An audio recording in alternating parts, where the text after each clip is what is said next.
They said I wasn't good enough. Now they ask for my help.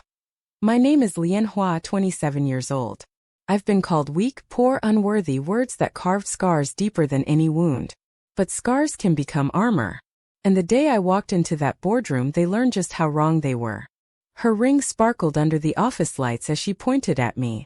"Not good enough," she whispered once, loud enough for everyone to hear. That moment shattered me. Not because it hurt, but because deep down I believed her. I swallowed their insults like bitter tea. Every laugh, every roll of the eyes, the way they told me I'd never matter. And yet, here we are. The glass doors slide open. My heels echo against marble floors. Their voices hush one by one. They're waiting for an investor to save their crumbling company. What they don't know. The investor is me. The same girl they mocked for carrying cheap handbags. The same one they brushed aside at networking events. Now I carry contracts worth more than their entire office. Now I sit where they once told me I didn't belong. Their eyes widen. Their smiles crack. And in that silence, I realize something. The power I thought I lacked? It was mine all along. I wasn't born into money. In fact, my childhood smelled of dust and struggle. Second-hand clothes, leftover rice, and a roof that leaked every winter storm. While they flaunted luxury cars, I clung to bus tickets. While they held crystal glasses, I counted coins for instant noodles. And when I tried to stand beside them, they laughed. "Oh, she's just the helper's daughter. Oh, don't invite her, she doesn't belong." Every word carved me smaller. But I didn't break. Instead, I studied harder, worked longer, saved every penny. I took jobs nobody else wanted. Cleaning offices after hours, tutoring kids who mocked me in daylight, running errands until my feet blistered. And every time I looked in the mirror, I whispered, "One day, you'll be more than enough." My chance came when I discovered the world of investments. While others wasted their trust funds, I turned sleepless nights into research.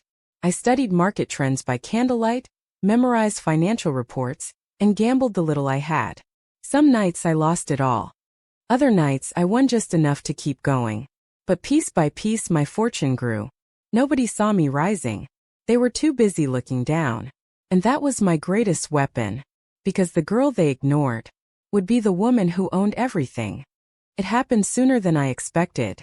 The same people who once mocked me now sat in boardrooms drowning in financial chaos. Their empire, the one built on arrogance and inherited wealth, was crumbling. Debt stacked higher than their glass towers. Suppliers pulling out. Investors fleeing. And yet I was thriving. The girl who used to beg for scraps was now the name whispered in every financial circle. The one with the golden touch. I received the first call on a rainy afternoon. A voice trembling, desperate. "Could you perhaps advise us?" I almost laughed. Me? The nobody? The invisible girl they had tossed aside? Now they wanted my help. At the next gala, I walked into the ballroom wearing a dress that shimmered like revenge. Every eye turned. Whispers spread like wildfire. The same mouths that once called me worthless now spoke my name with awe and fear.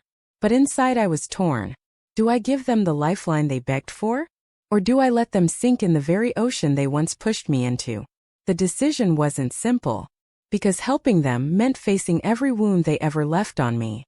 And walking away meant proving once and for all that I was no longer the girl they thought I was. My heart pounded. My fists clenched. It was time to choose. I leaned back in my chair watching them squirm. The same mouths that once spit venom at me were now begging, pleading for mercy. The boardroom was filled with silence, broken only by their shallow breaths.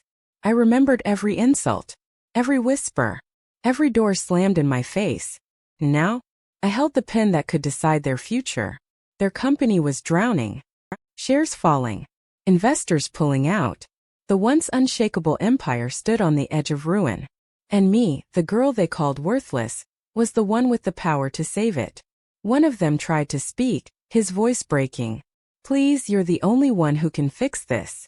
A strange calm filled me. The fear I once felt around them had evaporated. I was no longer the girl who begged for acceptance. I was the storm.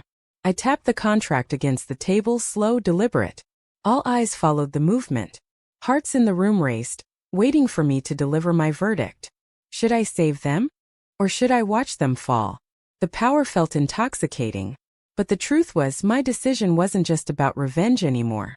It was about showing them who I had become. I opened my mouth, ready to deliver the words that would change everything. I stood, the contract firm in my hand, and looked into their desperate eyes. For years I dreamed of this moment, crushing them the way they once crushed me. But instead, I smiled. "You're right," I said softly. "I am the only one who can save you. But I won't." Gasps echoed through the room. Faces turned pale. Chairs shifted nervously.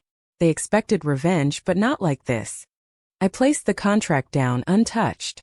"Your downfall isn't my revenge. My success is." My heels clicked against the marble floor as I walked toward the exit. Each step echoed louder than their panic. My heart pounded, not from fear but from power. The girl they mocked was gone. The woman leaving this room owned her story, her worth, and her future. As I pushed open the glass door, I glanced back one last time. "You once said I wasn't good enough. Now you'll live every day knowing I was more than enough." And with that I walked away, never needing their approval again. This wasn't just revenge. This was freedom.